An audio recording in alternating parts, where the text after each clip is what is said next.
true. Now who said what? Oh, that's so new.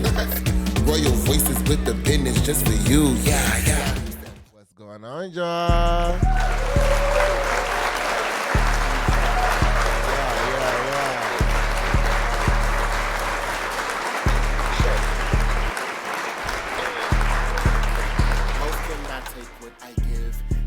Y'all, what it do, what it motherfreaking do? It is your boy KVNGJAY, and we are here today for Royal Voices episode motherfucking 15. Getting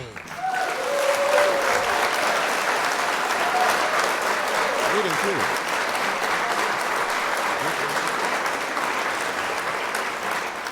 Now, y'all, I'm feeling good today. I'm feeling solid. It's cold as hell. I don't know where the heck fall went. It just up to Van Moose. Bitch, it snowed one day, and now I guess we in winter now because the weather ain't picked back up. So it's giving winter. It's cold. I can't find my lip gloss and stuff today. My little lip oil. I can't find that. So throughout this video, if y'all see me drinking a lot of water and just making sure my lips is all good, that's why. But yeah, we here today for episode 15 of Royal Voices Podcast. This is the official podcast of Kvngdom, a creative hub for music, art, and fashion, a space where we uplift creators in a variety of ways through networking, engagement, spotlighting, events, and a ton of other things. So before we jump into everything, make sure y'all don't miss anything going on Kvngdom by following us on our social media platforms. That is KVNGDOM.co on Instagram and TikTok. Also follow the podcast, Royal Voices Podcast, all one word, on Instagram, TikTok, and YouTube. And last but certainly not least, follow your boy, the kid, your host, KVNGJAY, on Instagram at _JAYTHEDON _, and the link tree in the bio has access to everything else I get involved in. And then also, Kvngdom Essentials is out now. Go ahead and get your Kvngdom merch. As y'all can see, I got it on today, got some Kvngdom stuff on right now. Go ahead and get your stuff. We in the winter times, you know what I'm saying? So it's perfect for this season, and a few items going to be getting added soon. So I think after this episode goes up, the site going to be down for like a week, maybe two, as I get new things added in there and all that good stuff, and then going to come back once that's done. And then maybe be having a little discount or something as we go into the Christmas season. But with all that being said, y'all, I don't want to waste none of y'all time. I'm trying to get into a cadence of sticking to a timer. All the podcasters out there and people out there who stick to a timer for their show, I commend you. Because it's hard as hell. And I be yapping. So we're going to try to do this today. Let's get into our first topic, which is the politics segment.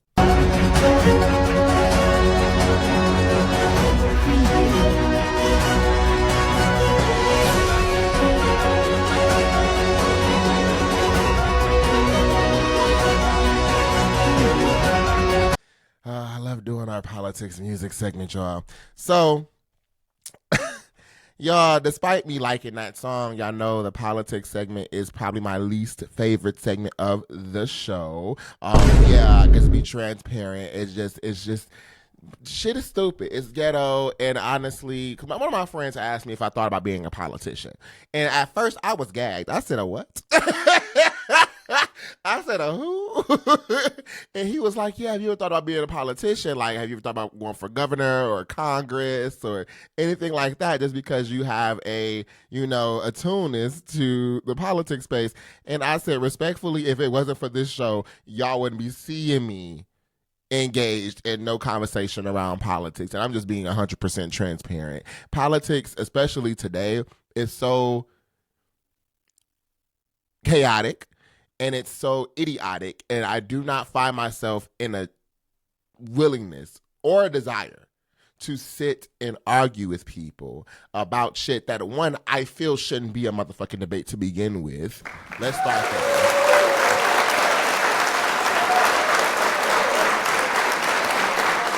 there. And two, I don't have the decorum to sit and act like motherfuckers are sitting here talking about some shit that makes motherfucking sense. I'm not going to sit in a space with people who are doing hateful, crazy shit, and I'm the one who gets reprimanded because of people out on the floor. I'm the one who gets reprimanded for holding people accountable. And then on top of that, y'all try to make people who are doing the right thing the villain internally in politics because they're exposing shit that would get half of you hoes locked the fuck up. So, with that being said, I do not have a desire nor interest to go into anything political. But on this show and in Kvngdom, I do want to make sure all my babies out there is really aware of what's going on, and creatives overall is aware of what's going on, because again, these things not only impact our creative spaces, but our day-to-day lives, our day-to-day finances, our day-to-day housing, our day-to-day healthcare, our day-to-day situations that impact us as people on a basic level. So, with that being said, the first topic I have today is relating to the government shutdown and SNAP benefits. Yes, there's been a few updates these last few days, so I wanted to make sure I added this in here, but also resume the conversation we had the last episode regarding SNAP benefits. So I do have an article here from NPR. Let me open that up real quick. And honestly, I do want to say the government is not officially reopened at this time. That's a misconception. It's not open currently as of right now, as of Tuesday, November 10th, 11th. 11th. It's not open right now, but some things have progressed to lead to a reopen, specifically getting things to the House and then to Trump to sign at the end. So the NPR article reads, House prepares to vote on legislation to end the shutdown after Senate. So on the 41st day of a record-long government shutdown, the U.S. Senate voted 60-40 to approve a continuing resolution to reopen the government. The measure would fund much of the government through January 30th and provide funding for some agencies through the end of next September. But the shutdown will not end right away. The U.S. House of Representatives must also pass the legislation, which is not guaranteed, before President Trump can sign it into law. House leadership has told members to return to Washington for a vote as early as Wednesday afternoon. Because a lot of the people ain't been in motherfucking Washington. Specifically, the Republicans has been on vacation, and then the Democrats has been Democrating. But we're going to continue. Speaking of the Democrats, 7 Democrats and 1 independent senator, so 8 Democrats in total, voted with nearly every Senate Republican to approve the stopgap funding bill after a more than month-long impasse that resulted in missed paychecks for millions of federal workers, delayed food assistance benefits, and air travel disruptions. Senator Rand Paul was the sole GOP no vote. The funding package includes language to reverse reductions in force of federal employees by the Trump administration during the shutdown, protections against further layoffs through the end of January, back pay for federal employees, and a trio of appropriation bills, including one that will fully fund the SNAP program through September 30th, 2026. This is a great victory for the American people, and it shows the Senate can work, said Senator Susan Collins. Now, this is the part that people are tripping about. The deal specifically does not include an extension of subsidies for Affordable Care Act health insurance premiums that are set to expire later this year. Most Democrats have refused to vote for a funding measure that did not include a concrete path to preserve the subsidies. Republican Senate Majority Leader John Thune said Sunday that he would hold a vote by mid-December on a bill of Democrats choosing to extend the expiring subsidies. Thune has said throughout the shutdown that Republicans would only negotiate on the subsidies once the government was reopened. There was no guarantee that waiting would get us a better result, but there was a guarantee that waiting would impose suffering on more everyday people, said Tim Kaine. Now, I'm going to pause there. Or actually, no, I'm not. But the majority of Senate Democrats disagree that this is the best deal that they could get, doubting that Republicans would agree to extend the subsidies without the pressure of an ongoing shutdown. Now, I'm going to stop there now. I'll add the article down below for y'all perusement. But this is pissing me off a little bit, because what was the motherfucking reason? What was the reason for this long ass shutdown? What was the reason for people to not get their paychecks? What was the reason? If the whole point of this shutdown was to make sure health care did not go up, why? First of all, the 8 Democrats that caved in, and yes, you caved the fuck in because y'all felt like it was taking too long. And with that cave in, what the fuck was the point of this long ass stalemate for the last 41 days? What was it for? On top of that, you're giving in and didn't get shit in return. You didn't get shit.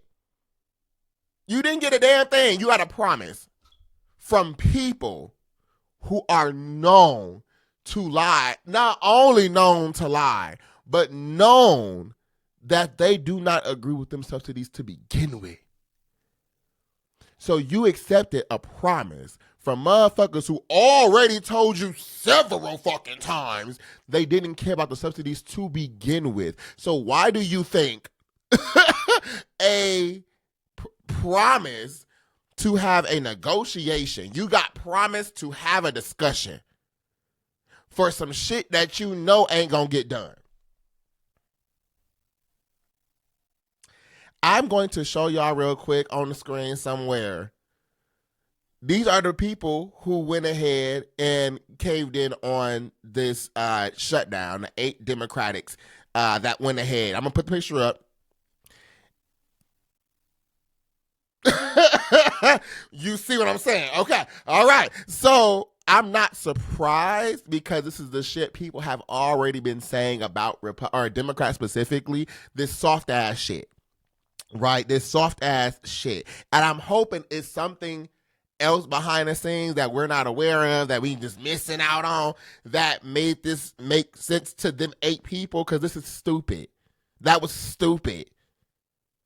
That was stupid. I'm understanding the pressures of people who are not getting food stamps right now. I understand the pressures of people who are not getting paid right now. That's a very real thing, and that should not be the bargaining piece people are using. That's what I think is real fucked about this whole situation, is the people who are making these decisions are not impacted by any means of this government being shut down. Y'all are still getting paid. You're still putting food on your tables. You're still in the loop for things. You're fine. So the fact that the pressures are coming from people who are impacted by decisions they don't even get a say in, that's what I find fucked up. And that's the only caveat I can see for anybody conceding to the bullshit the Republicans want to do. I can see that, I understand that, and my heart goes out to everybody out there impacted by those things.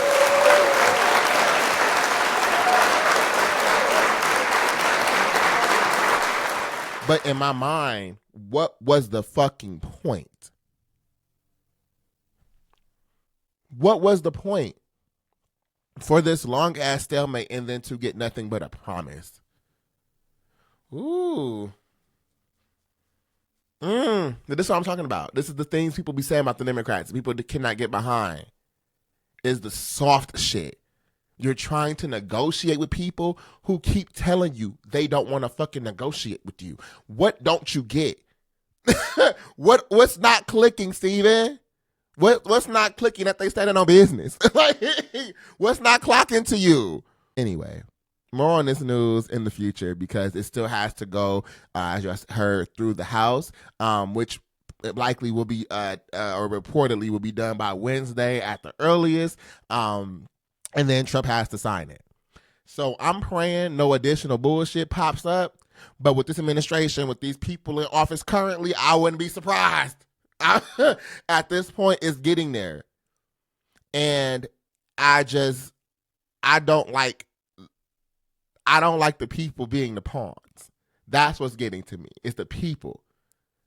The people is the pawns in all the games that politicians want to play. Because there was no point in that stalemate if y'all wasn't going to do shit with it. Y'all could at least wrote that whole Thanksgiving.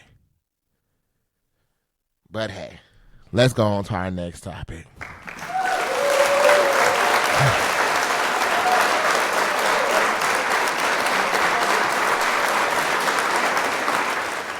Now, in the midst of all this bullshit, while all this was going on, behind the scenes, because there's always something going on behind the scenes, Trump is out here pardoning motherfuckers, y'all. I'm just saying. Yes. So Trump went ahead and did some pardons. So let me go ahead and open this article from the BBC. The article reads, Trump pardons Giuliani and others accused of plot to overturn 2020 election. So the U.S. President Donald Trump has pardoned his former personal lawyer, Rudy Giuliani, and dozens of other allies who stood accused of trying to overturn the result of the 2020 election. He also pardoned his former White House Chief of Staff, Mark Meadows, in proclamation that vowed to end a grave national injustice. Others who benefited from the clemency were a number of so-called false electors who were accused of trying to hijack the process to certify Joe Biden, a Democrat, as the winner of the election 5 years ago. Trump's move is largely symbolic. However, since pardons only apply to federal crimes and all of the recipients were charged by state-level prosecutors only. Ed Martin, a Justice Department attorney, posted the full, complete, and unconditional pardons on Twitter. The pardons said the text of the proclamation would continue the process of national reconciliation. White House Press Secretary Caroline Leavitt, y'all, I cannot stand that motherfucker, said in a statement to BBC, getting prosecuted for challenging results is something that happens to communist Venezuela, not the United States of America. I'm going to say that one more time. Getting prosecuted for challenging results is something that happens in communist Venezuela, not United States of America. And President Trump is putting an end to the Biden regime, communist tactics once and for all. I'm going to pause there because I need y'all to understand what actually happened in 2020, right? So we know the insurrection. I ain't going to go towards the insurrection part because been there, said that, bullshit, got it.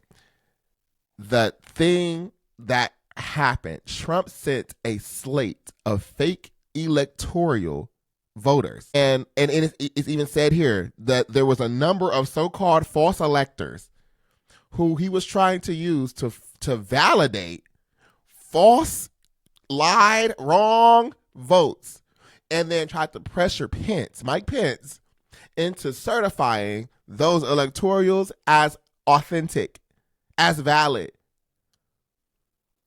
This is not speculatory. This is not just imagination. This is not political debate talking points. This is a fact. And this is a fact because not only was it proven, but he acknowledged and admitted to it. So realize that Trump and friends have literally tried to steal an election.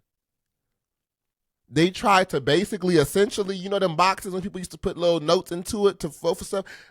Basically, him and his friends took a stack of votes that said Donald Trump on it and tried to stuff that bitch and got caught doing so. When people be asking how is he still eligible to run for president, that's a phenomenal question. But I also want people to think a little bit deeper. If this was his attempt to steal an election and he got caught red-handed. He admitted to it. What makes you think this wasn't a test opportunity to figure out how to steal an election? And what makes you think that if, I don't know, he tried to run again, that he would try to make sure he won? That's another conversation for another day. But I will go ahead and read this last sentence. This round of clemency does not apply to Trump himself, who denies any wrongdoing, though the president has long maintained he has the power to pardon himself. But any such proclamation by him would face legal challenges. So I want y'all to understand that he just pardoned all his friends who tried to help him steal an election and got caught. Trump and friends are doing what was expected. And am I surprised? No. I'm not surprised. I'm not surprised. Not surprised. I'm not surprised. Because he already pardoned motherfuckers from the insurrection. I think like 1,500 people or so. People who literally beat up police officers. broke into a federal building, smeared they shit on the walls, gave an officer a heart attack from putting a stun gun into their neck. He pardoned them and called them patriots. So why are y'all surprised that he's pardoning his friends? Why are y'all surprised? At this point, it's like y'all trying to normalize the fuck shit this man does. And on this podcast and this space, being that artist that we are, we're going to always reflect and show authentic shit, because that's crazy. And the day you start normalizing the shit this crazy baboon does, y'all gonna sit here and find yourself in a space and time that you don't want to be in a country that you're gonna be like, how did we get here? The lack of accountability is how we got here. So I'm not surprised. These are things Kamala Harris has already said was going to happen. The pardoning of his peers and the political persecution and weaponization of the military against his political opponents. He's trying to right now, this is a side story, right now trying to create a conspiracy case against Obama because he wants him arrested. These are things that are happening right now.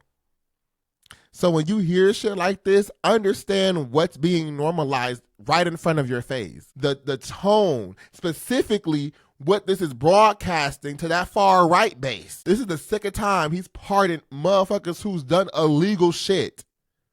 Not speculatory illegal shit. Not he said, she said shit. Literal, caught red-handed, convicted shit. And you're normalizing it. So all my boosters and my scammers, I don't want to hear nothing from people in ATL who out here boosting and scamming. They not doing what Trump doing. And if y'all want to hold them accountable, hold the damn president accountable.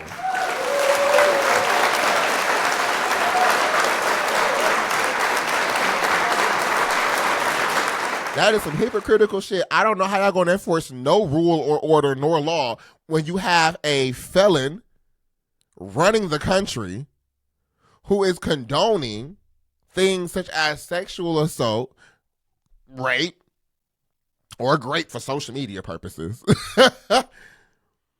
fraud, all of these crimes, money laundering, election rigging, collusion. You are allowing all of these things and you're condoning all of these things. And as you see the rise of right-wing extremism, which is one of the leading things in America right now, and you're wondering, well, what's causing all of this? You have an exemplary motherfucker in the presidency right now. And if they know he ain't gonna do shit, the government ain't gonna do shit, it's going to condone that activity. I don't know what timeline this is. It's really crazy. And I don't understand how people just acting like people who are calling these things out are bad shit. I don't understand how y'all are assuming people who are calling these things out are the ones who are the problem. Why do these weirdos think that we're the weird ones? My music coming soon, y'all. I'm gonna leave this there for y'all to continue to go ahead and read into with these pardons and stuff. But again, not surprised. Although not surprised don't mean we shouldn't call this shit out for what it is. And I'm thinking in the future, as folks look back on this period of time in America, they're going to have to really sit with themselves. They're going to have to really sit with themselves and rationalize the shit they were supporting, the shit they were doing, them fuck-ass hats they were wearing, and the things they were condoning. On to our next topic.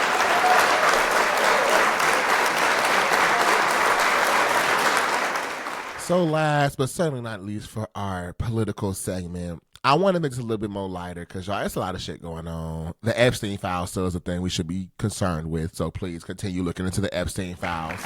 Epstein files.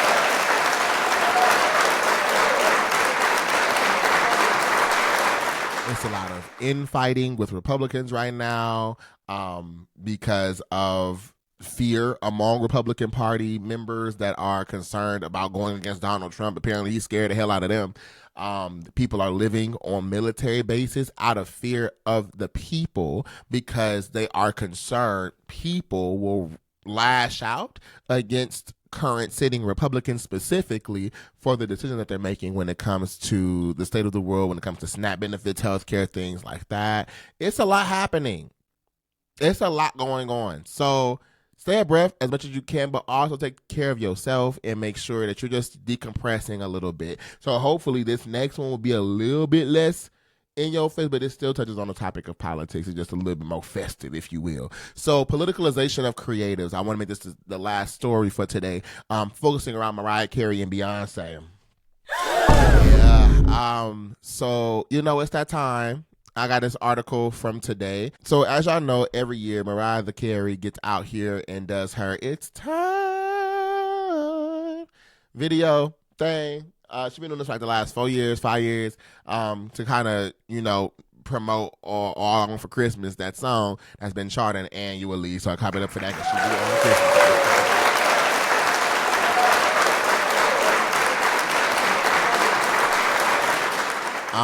But this year, Mariah Carey getting some backlash because of the tone deafness of this advertisement. So this is why Mariah Carey's "It's Time" ad is sparking backlash. So the article reads, Mariah Carey's love for the holiday season has always run deep, but some critics say the Queen of Christmas has taken things a bit too far this year. On November the 1st, the singer released a video on her Instagram page to unofficially declare the holiday season had begun. It's become a tradition for the star in recent years, much to the delight of many Christmas lovers who are equally as eager to start celebrating.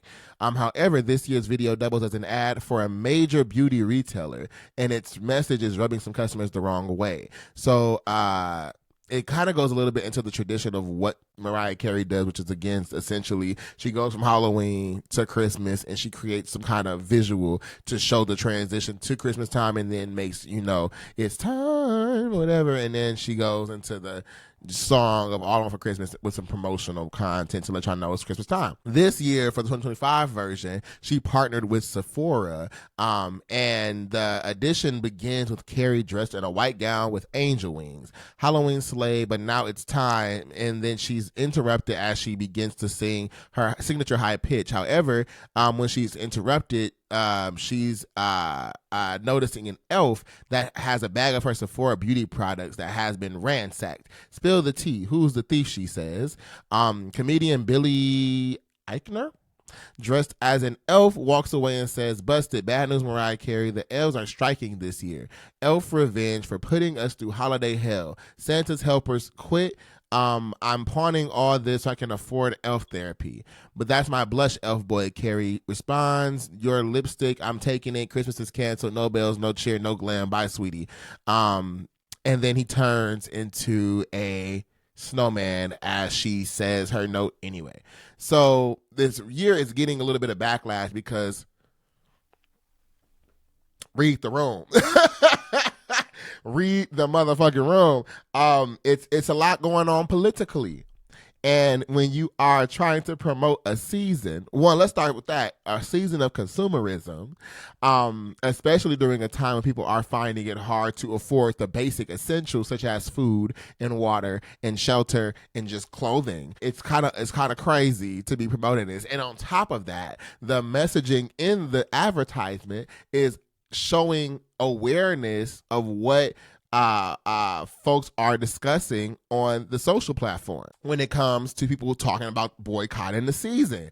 And that is literally the messaging in the advertisement, because on social media, which marketers, I do want to note, are present on, marketers are present on TikTok and Instagram and Pinterest and Facebook and all this other stuff. They are aware of what people are saying about the current holiday season. And this boycotting thing has been a thought process since September, October. I want to say a little bit, but before the government shutdown started. That was the start of discussing the Capitol boycott, because they noticed the impact that's happened for Target and Starbucks. What the fuck around to find out. Simple put as that. So marketers and retailers who are now partnering with Mariah Carey, who is known for her holiday festivities, the marketers and retailers are hoping that partnership will encourage y'all to go outside and shop.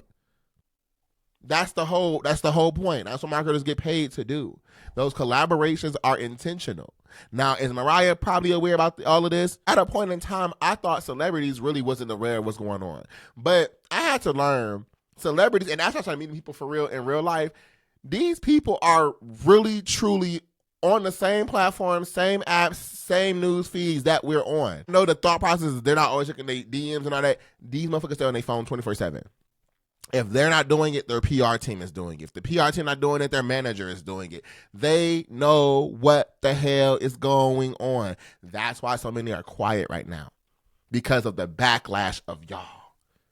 They don't know what goes up, what goes down, and they know whatever opinion they have, somebody in their fan base going to be mad. But it's a lot of artists that are scared to share their opinions and their thoughts authentically, or are willing to concede to the powers that be, from labels to brand sponsorships and stuff like that, because one, that's how they eat. That's how they make their money on. So being politically attuned and politically accurate is really important sometimes. Sydney Sweeney learning the hard way right now, baby.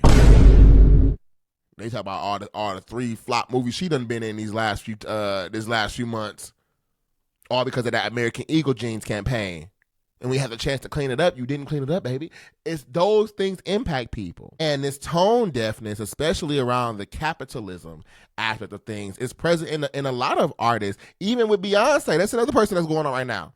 Another person that's being discussed right now is Beyonce, because she put out holiday merch for Cowboy Carter. But to be quite honest, and this is just my opinion, specifically for Beyonce, not Mariah Carey, but specifically for Beyonce. Beyonce ain't never gave a damn about your pockets. Let's talk about it. Let's talk about it. She never gave a fuck about your pockets from these back-to-back tours, right? Because one thing Beyonce fans, the diehard ones, will do is complain. Right, Beyonce, these cost too much. These tickets cost too much. That will sit there, make TikTok videos, make think pieces, all of this stuff. But when it comes to them concert tickets, when it comes to perfume, to tour merch, to Sir Davis liquor, to Sacred shampoo, to anything Beyonce endorses, pushes, goes on, y'all complain. But y'all still go. Them bitches still sell out. Every time. It never fails. Y'all find that money. So Beyonce, I can't really lean into this season, because she's always on y'all ass in them pockets. And y'all always pay them damn fees. So complain as you will, but you going to be buying that shit. If it was oh so bad, shit wouldn't have sold out. Right? Right. Now, for Mariah, because of the influence around Christmas overall, it's a little bit of a difference. And to have messaging so blatantly in your face, that's crazy. So I really do need leaders to, become more tuned to what the hell is going on around people. And, I thought about the boycotting thing of the holiday season, because I do believe the dollar is, in the words of Beyonce, the best revenge is your paper. Yeah. That is one thing I've noticed, the powers that be. And I'm trying to be real respectful to people. The powers that be do flinch when that money get to moving. That money get to vanish, and they hold on now, hold on, holiday. The pandering. I don't know if y'all even noticed this year for Christmas, all these black oriented ornaments and shit. They got black things at Walgreens. I ain't never. They got black angels, black Santa Clauses, all these black. Just they are pandering so bad right now. They like Target did. Child, on TikTok, Target for a good 2-3 months. Target tried to reconcile the whole DE&I removal by having a black hand. By having a black hand be present in videos of people shopping. All you saw was a black hand grabbing things off the shelf, checking out and saying, woohoo. Pandering. Because the power of the dollar truly is important. So I was on that vibe of canceling, and I said, you know what would piss people off more? Shifting where that dollar is going. So if you still are celebrating this year, and I think I am, but I'm not going to engage in the mainstream consumerism. I'm going to support local black businesses. That's what we're going to do.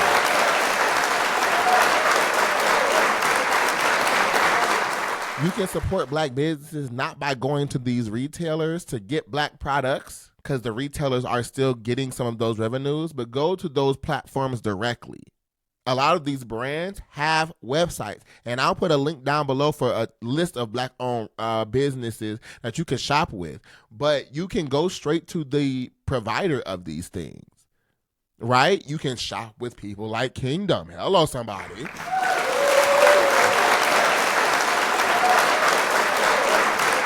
You can shop with Kvngdom and get your essentials today. Black owned, black led, black created, black influenced, black put in. My money is in Kvngdom Essentials. Things like that create satin line materials like hats and hoodies and scarves and all that kind of stuff. You matter. Shout out to Demetrius. It's a ton of things that you can continue to get into, from snacks to technology to clothing to beauty to fragrance. Y'all can get into it with small-owned, black-owned businesses. So I would encourage y'all this year, if you're celebrating anything, even Thanksgiving, shop at black-owned grocery stores. They got the same items, but you got to be more conscious of where your money is going, because people know the power of your dollar. So much so they got to go get Mariah motherfucking Carey to hopefully influence you to go out to these stores. So with that in mind, y'all continue being safe in these streets. One last thing I did want to say. One last thing, and this is political overall. All the people contributing to these political debates and these political conversations and podcasts and all that stuff, I really want y'all to understand the influence that you have. I don't care if you got 10 followers or 1 million. People are tuning in and listening to the things that you are saying. If you are making shit up, if you are just spewing bullshit that you heard from a headline and you're not actually going into these content and reading and digesting and applying critical thought to the thing that you're saying, understand you are encouraging, influencing, and shaping the minds of other people who are tuned into you. These debate spaces, these political conversations are not just talking points for you to sound smart.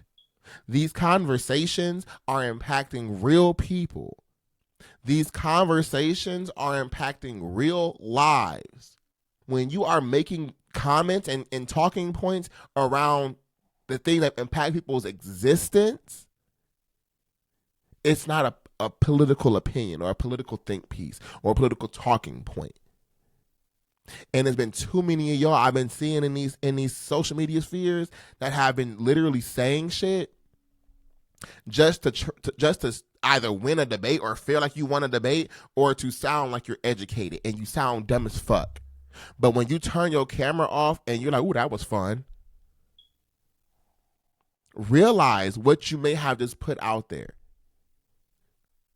Understand that there's a responsibility behind the things you are saying. So I wanted to just say that because I've been seeing that more and more and more, and the stupid rhetoric people push, and the ways y'all are pushing things. I know rage baiting is a thing, and racial rage baiting is becoming a more and more focal topic. But realize what's happening in front of you, what's being discussed, what's being normalized. Realize a nigga got shot in the neck for talking about these things. We're not just talking. Let me clarify. Because of the rhetoric in which he was pushing.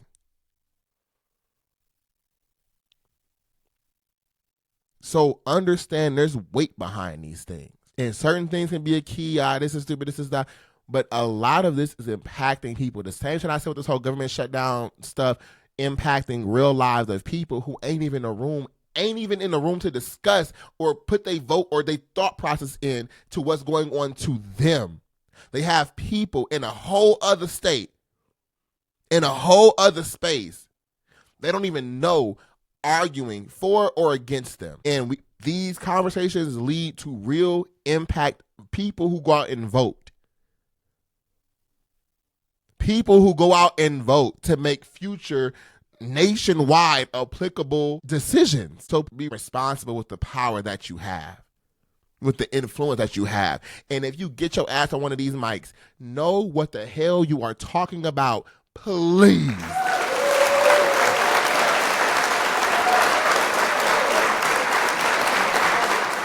Find comfort in saying, I don't know, if you don't fucking know. Provide sources. You cannot have an opinion off of, well, that's just my opinion. Why is that your opinion? Why do you think that? What is influencing your thought process? What is your basis of reality? Why do you feel this way? Why do you think this way? And if you can only go to, well, everybody knows this. Oh, everybody knows that. Oh, well, it's always, I seen it.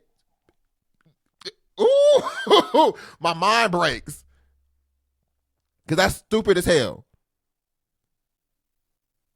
Base your opinions in something. If you don't know, say I don't know. Don't pull shit out your ass. Because it's people who are watching. And if you pull shit out your ass, they're going to think it's okay pulling shit out theirs. And then pretty soon, we going to be some shitty motherfuckers in this world. So with that being said, that will conclude our politics segment. Y'all stay safe out there. And until next motherfucker time.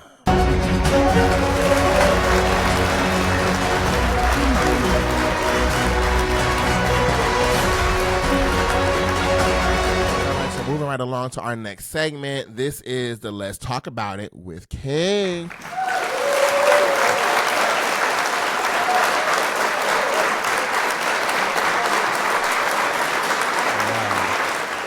So for the first time in 35 years, hip hop and rap has no Billboard Top 40 placement. Now, I am going to note this now.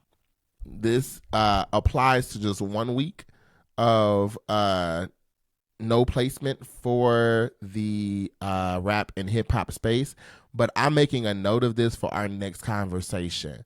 So just really quick, this comes from the Rolling Stone. Despite slipping on the charts, hip-hop dominated this year's Grammy nomination. So I do want to say that.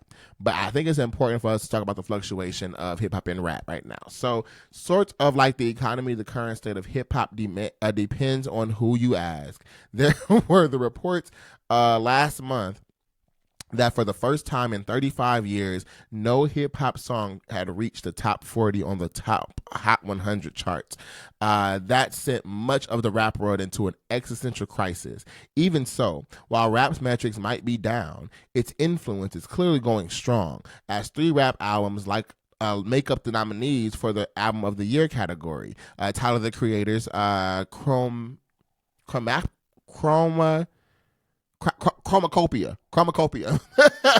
I never know how to pronounce that album name. So Chromacopia, Clips's triumphant comeback with Let God Sort 'Em Out, and naturally Kendrick Lamar's G and X. Even if rap's been somewhat absent on the charts this year, it makes up for the more than a third of the Album of the Year nominees. So I'm going to pause there and put the article down below for you to continue looking into. But I agree with the article in the sense of, depending on who you ask, rap and hip hop is a debatable topic right now.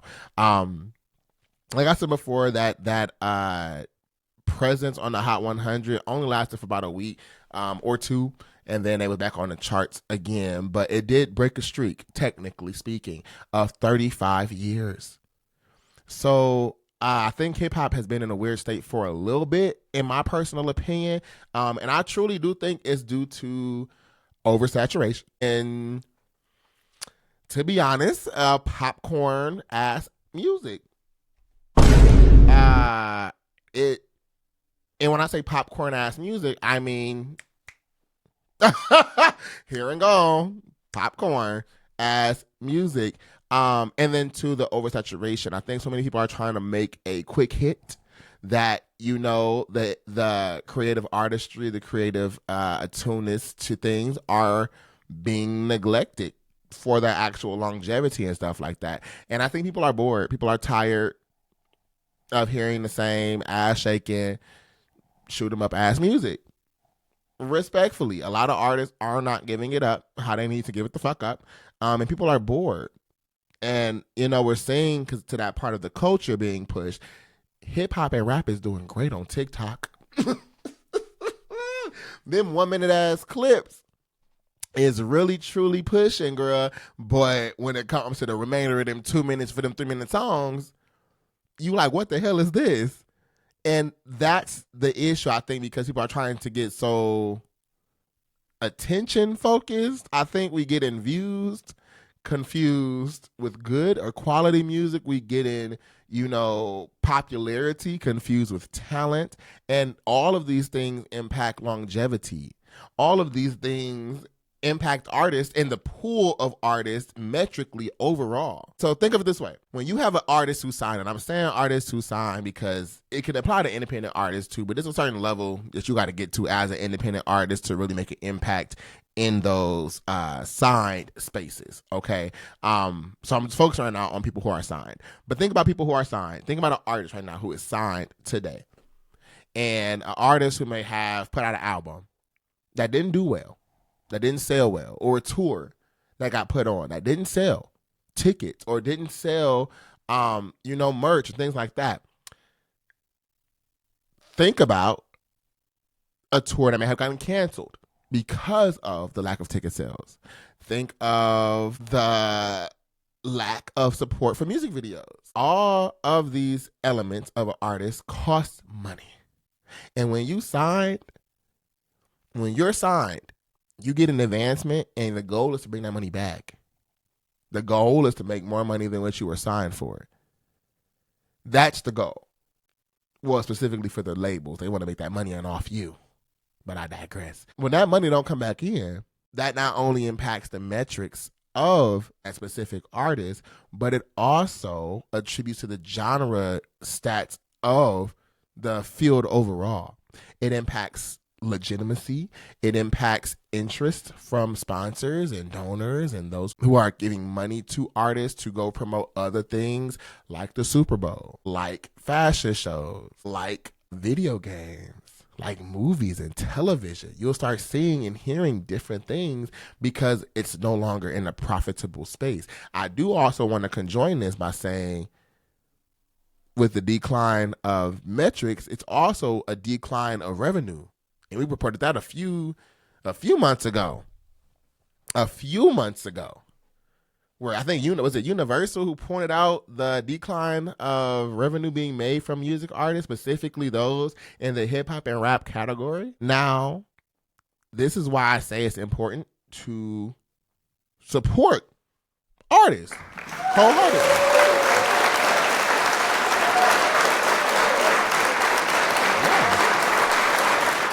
I said this the last episode when it came to Megan and Cardi. It's always a key to talk about, when you assign with fan bases and shit like that. It's always a key to talk about, oh, this was a flop, or that was a hit, or this was a flop, or this was a... It's a key, but realize they're all playing in the same game. Megan, Nicki, Cardi, all the fellas, NBA Youngboy, Gunna, Young Thug, Drake, all of them people are playing in the same game. And you can be putting up stats crazy as an individual person, but when you look at the collective, the team overall, it can get wonky. And that's what I do think is applying and impacting to the things of today. And then too, that big piece of oversaturation, it's so oversaturated. The record labels today don't know how to really address the fact that artists come and go. So they're going off of who is popular on social media and putting energy behind them, or trying to. There's a lot of people becoming more independent in their things, doing their own release strategies, saying fuck these labels, and using platforms like TikTok and Instagram and other things to promote their own selves and create their own communities. So it's a lot of factors going on right now into hip hop and into rap overall. So I'm gonna just say overall, support these artists, y'all, because it's making us, look away. But on top of that, to end on a higher note, despite all this chaos going on, it's still a presence in these motherfucking Grammys, y'all. So let's go and get into that.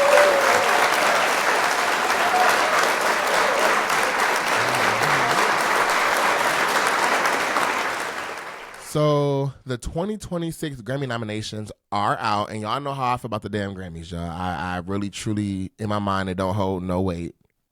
Especially these days, it don't hold no weight in my mind.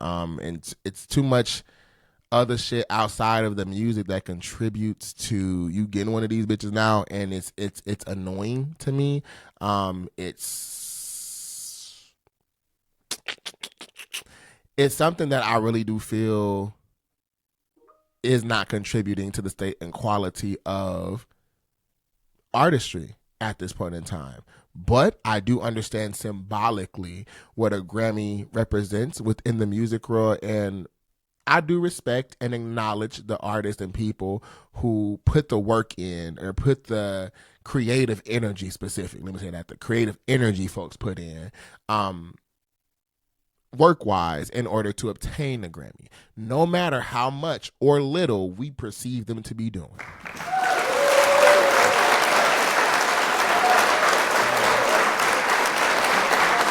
So I will respect that. However, I will read this list and give y'all my thoughts. So this is from the Recording Academy of who all the nominees are this year. So for Record of the Year, we have Bad Bunny, Sabrina Carpenter, Doechii, Billie Eilish, Lady Gaga, Kendrick Lamar with SZA, Chaperone, and Rose and Bruno Mars. So out of this list, I do think it's going to either be Luther, Abracadabra by Lady Gaga, Luther, Kendrick Lamar, SZA, or Anxiety with Doechii. Because, sheesh, those was present a lot. But my 2 cents is gonna be 1 and 3. If I had to pick one, I want to say Anxiety with Doechii, but I also feel like Lady Gaga gonna take it, or maybe Billy Wildflower.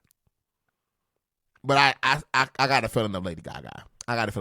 Album of the Year, we got Bad Bunny, Justin Bieber, Sabrina Carpenter, Clips, Lady Gaga, Kendrick Lamar, Leon Thomas. Shout out to Leon Thomas. Yes, sir. Come on for month. I know that's I love that for him. Come on, Leon Thomas. You better go crazy. And Tyler, the Creator.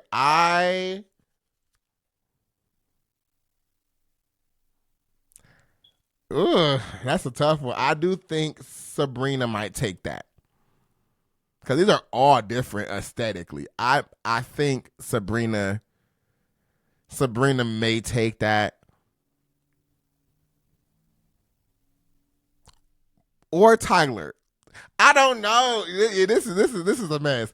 My vote gonna be Sabrina Carpenter. I think she's gonna take that album of the year.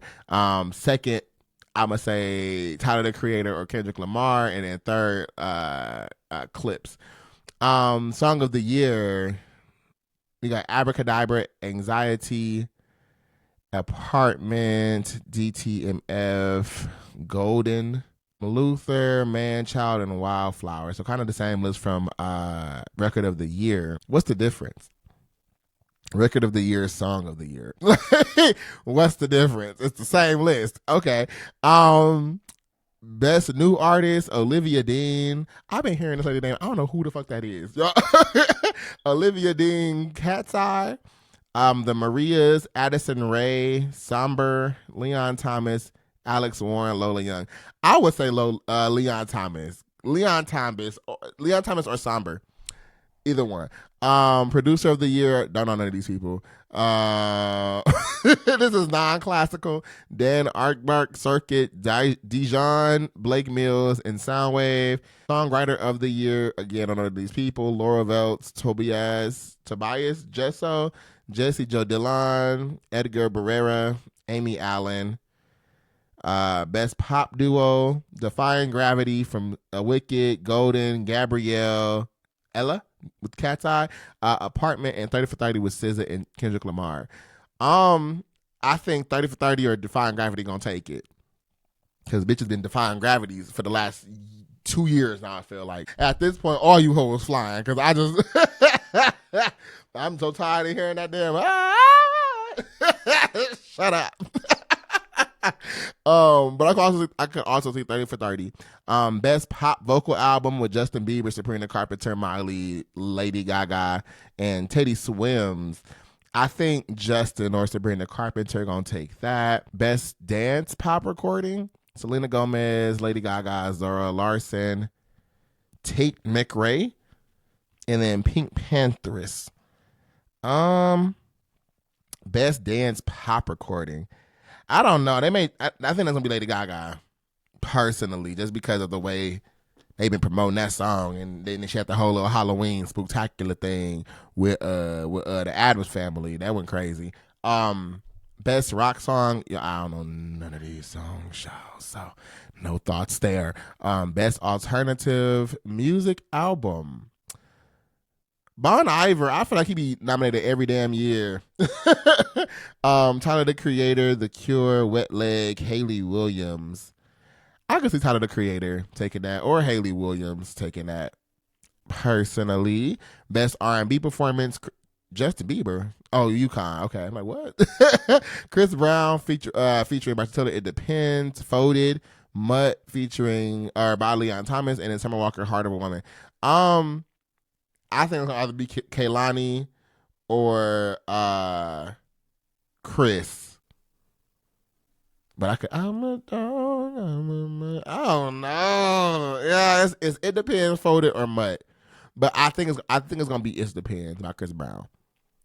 Because Kehlani, she came in crazy with that Folded song, y'all. And had that little homage project too. She went crazy with that. Best rap album, Let God Sort Them Out. Glorious from Glorilla, God Does Like Ugly, Jid, GNX, Chromacopia.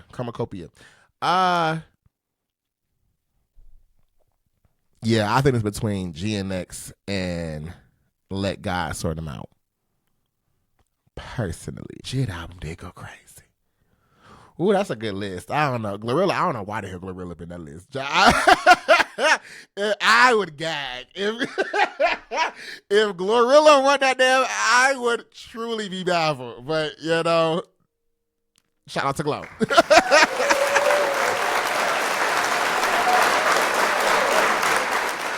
Best country solo performance, child. Best score soundtrack for visual media.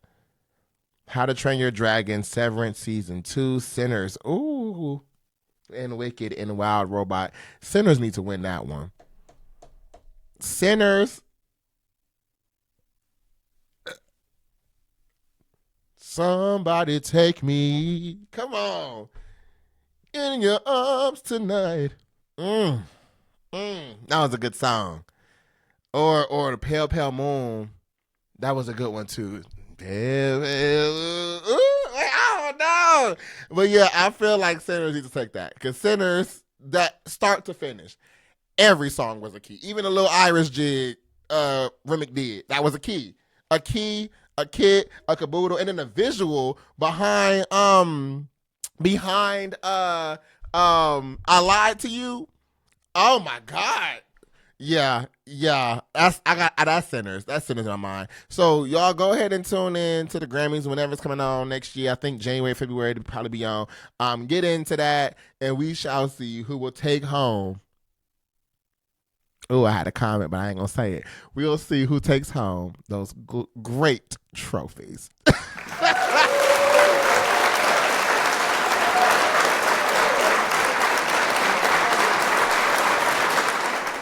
So, moving on to our last topic for the day, we are going to go ahead and get into our creative advice. Yeah.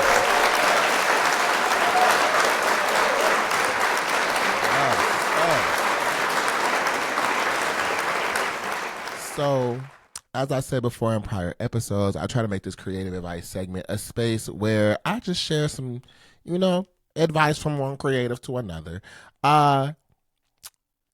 As we continue adding and evolving and growing things here in Kvngdom, I am finding myself to get comfortable with things I don't like doing. Right. And one thing I really wanted to anchor today's advice in is the money on. I know last episode, I think it was around investment into your creative pursuits, being time, money, energy, things like that. It's being okay investing in yourself. Now, this will kind of tie in a little bit more with that, but this one specifically is around the financial components. And I titled this one, You Need a Little Bit of Money. You need a little bit of money to pursue your creative plans. So, I'm discussing this today because I think we as people, think about this creative space and we see people create, great things, music, designs, clothing, software, businesses, entrepreneurial journeys, all that. We'll see it on social media. We'll watch the journey, the growth. We'll see all the things people are putting into it. And I think the conversation we always get caught up in is that resource management, right? But specifically around the financial component. Now, I know we all want free shit.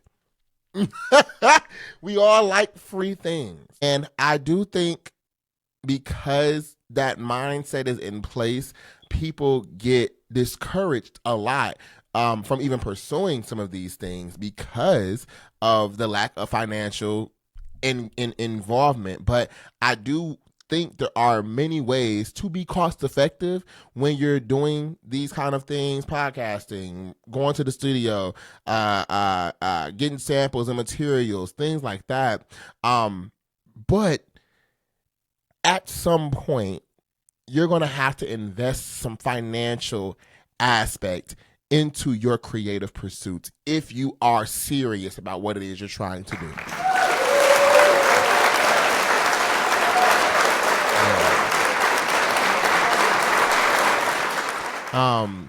And I'm not saying you got to have thousands of dollars, right? At some point, your brand and your business and your creative things may require that level of input, but you have to be comfortable investing financially into the thing that you're doing, especially to achieve some of the quality, the scale, or the market you're trying to be engaged and involved in. Okay, we are in a world that makes everything incorporate money some way, shape, or form. Okay, ain't shit free. Ain't shit free. Time cost, materials cost, marketing cost, test samples cost, product promotion cost, studio time cost, engineers cost. All of these things require money on. And I'm not, again, saying you need to break the bank to maximize your dollar.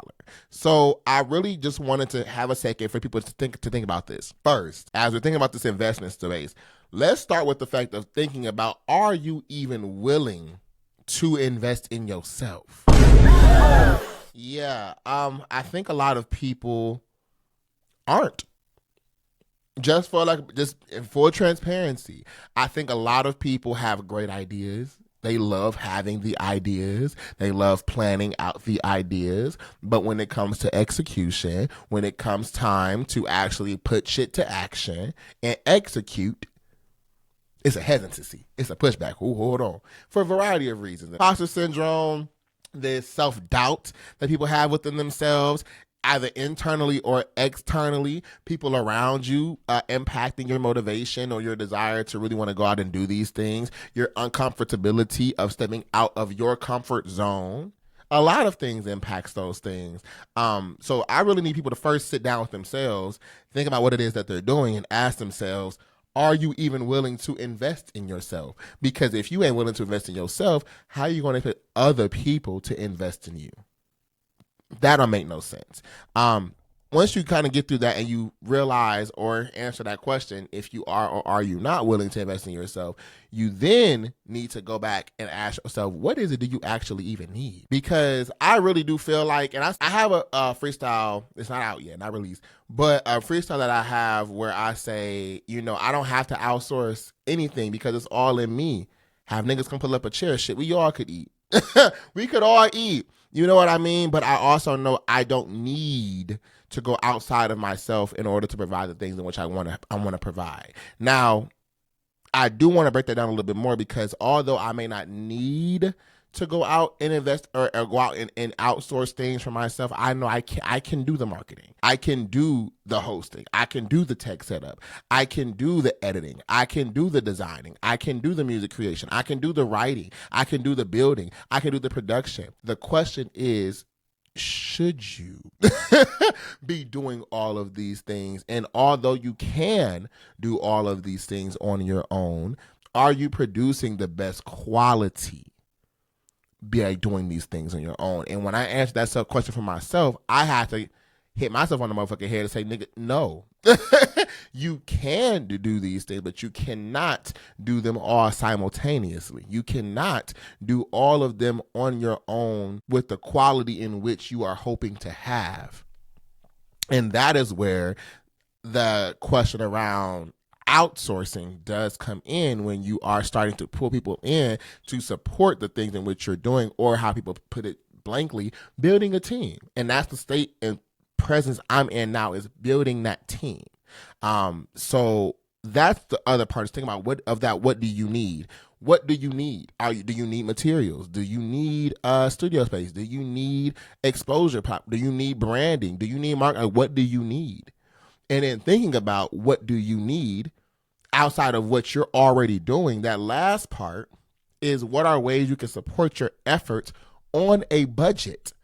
Like I said before, I'm not telling y'all to go out and spend $3,000 and $5,000 and go build a home studio and go buy that garment press machine and go. I'm not telling you to do that.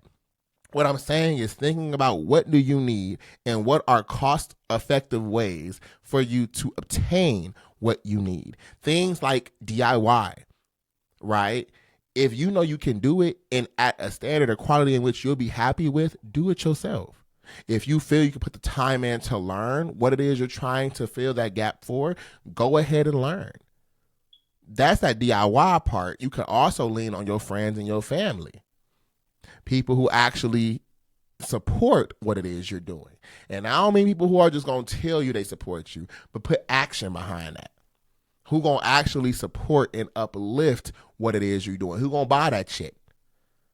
Who going to sit on that phone with you for the next 2-3 hours helping you figure things out? Who going to give you that gas money to get XYZ? Things like that. You have that other support. And then lastly, the platform that exists. We are in a world of growing technologies. It's a lot of AI platform that can help support what it is you're trying to do, or even AI agents that can help monitor things for you. Things like subscriptions are also a powerful thing. This whole podcast, shout out to Riverside FM.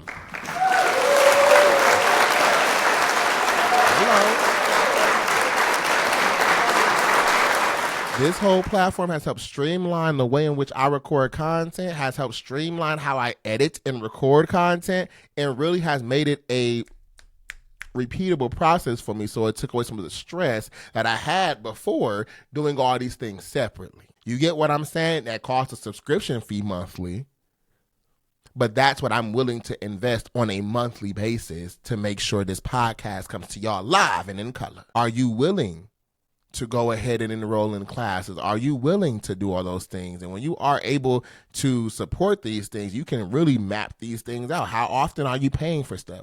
What is the cost of this platform? What is the cost of me doing it DIY? Because I want y'all to know too, DIY is not free. DIY requires your time. It requires your attentiveness. It requires your money too. So when you say, I'm not going to get a merchandiser, I'm going to make all these clothes by myself, I'm going to serve everything by myself, maybe you need thread, you need a sewing machine. You need fabric. You need materials. When you say, I'm not going to go pay for studio time and have a producer and engineer in the office studio with me, I'm going to go ahead and do this myself. If you don't know how to produce a damn beat, if you don't know how to mix a motherfucking master, I'm talking to you, King. If you don't know how to mix and master, you're going to have to invest your time into learning how to do those things appropriately, especially if you have a specific quality in your mind that you know you've never done before. So don't think DIY means free. I do not think DIY means free, because it doesn't. It still requires your time. It still requires your effort. It still requires your eye of detail. And it still may require your financial resources. It's just a better cost-effective way to getting things started up and moving, or even maintained for a little bit as you progress through your creative endeavors. And then lastly, thinking about, with that financial backing, what is your return? What are you getting back? Now, this one, I think, fucks a lot of people up, especially in that fashion area. I think that ROI is something people are always looking at, especially in the beginning, because a lot of people start these businesses and things with the hope to make money, but don't realize the businesses, brands, idea that you're comparing yourself to and or using as a reference or a guidance or as a template for your own creative adventures took time to establish in order to generate the things in which you see them having today. Okay, so when you start a business, don't assume you're going to have $1 million in profit the next month. When you start that music adventure, don't assume you're going to be on a Grammy stage by the end of the year. Now, I am a big manifester, and I really do believe in manifestation. And if God got it for you, it's for you. Can't nobody else block that.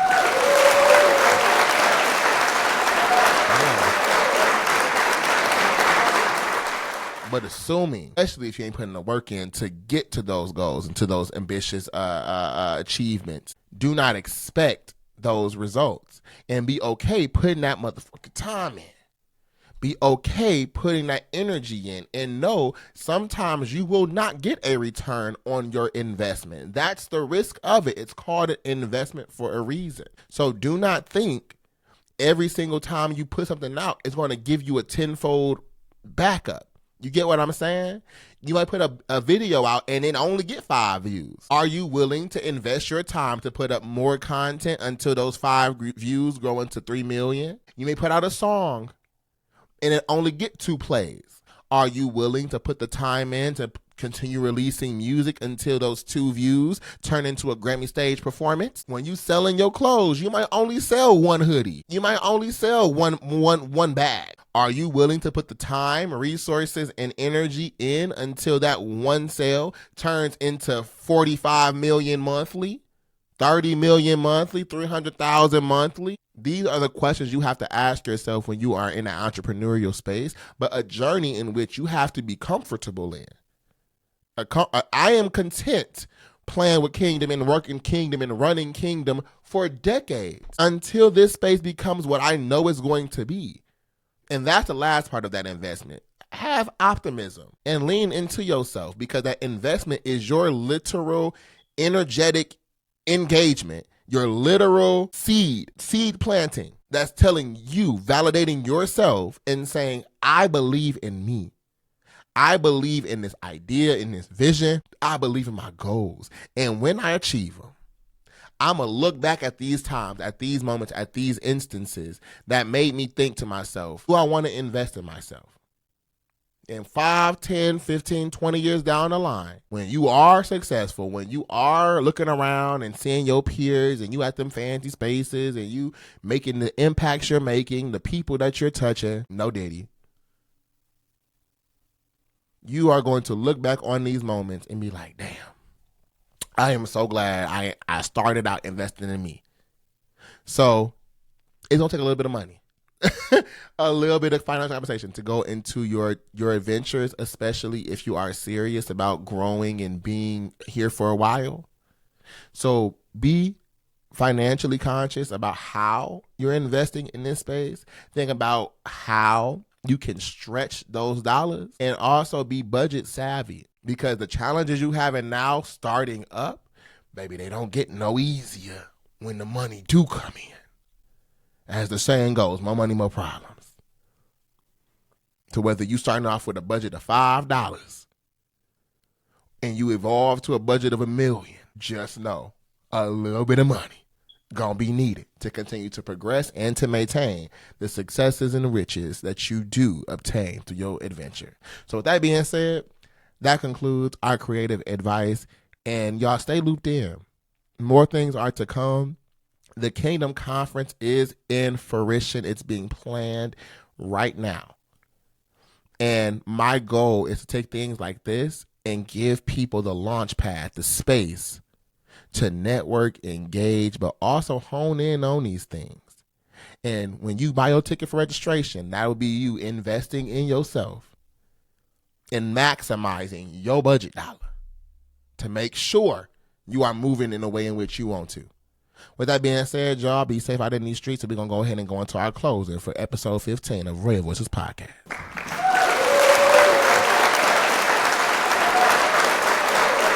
So, y'all, this does conclude the episode of Royal Voices Podcast, episode motherfucking 15, y'all.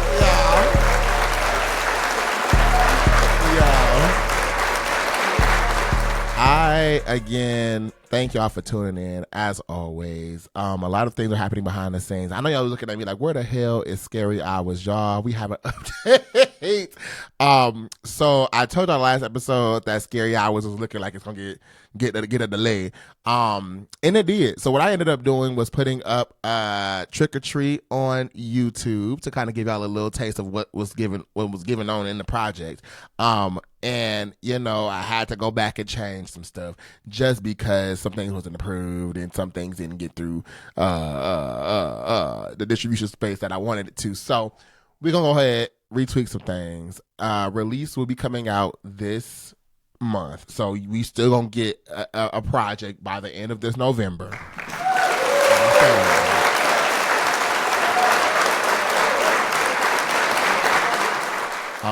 I think I'm contemplating changing the album the project EP. I don't want to call it an album, but it's giving the EP mixtape vibe. I might end up changing the title from Scary Hours to something else, just because I feel like Scary Hours really embodying that October energy, and a few of the songs do give that October energy. So I'm gonna keep that there, but I think it's more of a seasonal thing now. Like it can still embody that, but I do have a few tracks I want to add on to this project that I think capture the moment we're in now and captures where I am now. So yeah, more to come there. The project is coming, but Trick or Treat is on the page now, so go ahead and check that out. Kvngdom Essentials, get your things in today. Again, like I said before in the beginning of the podcast, we'll be getting paused about a week or two while I add in new products and things like that before the December month, but that will be updated before the end of November as well, so you can go ahead and get your Kvngdom drip and support a local small black business versus going to these retailers for this Christmas holiday. But with all that being said, y'all be safe in these streets. The world is so crazy. The world is so ghetto. Please be safe. Be loving or be nothing. Support people around you. If you can make an impact, do so. If you know you can help somebody, help, because it's needed now more than ever. Community is needed now more than ever. I'm sending love to all those folks out who are, as we go into the holiday season, folks who have lost loved ones, folks who may be on their own for the very first time in a different space, state, city, country for the first time during these seasons. My heart goes out to you. I'm sending y'all all love. Folks with seasonal depression, sending love out to y'all as well. It's a lot going on. It's winter coming. It's getting cold. The government crazy. Entertainment just a mess. It's a lot happening. Okay, so be kind to yourself. Take some time to rest. Take some time to stay healthy because it's getting cold, flu, COVID season, all this stuff. Just be safe. Be safe. Stay prayed up. Stay in your spirit. And until next time, remember, we reign forever. And thank y'all once again for tuning in to episode 15 of Royal Voices Podcast. Y'all have a good one.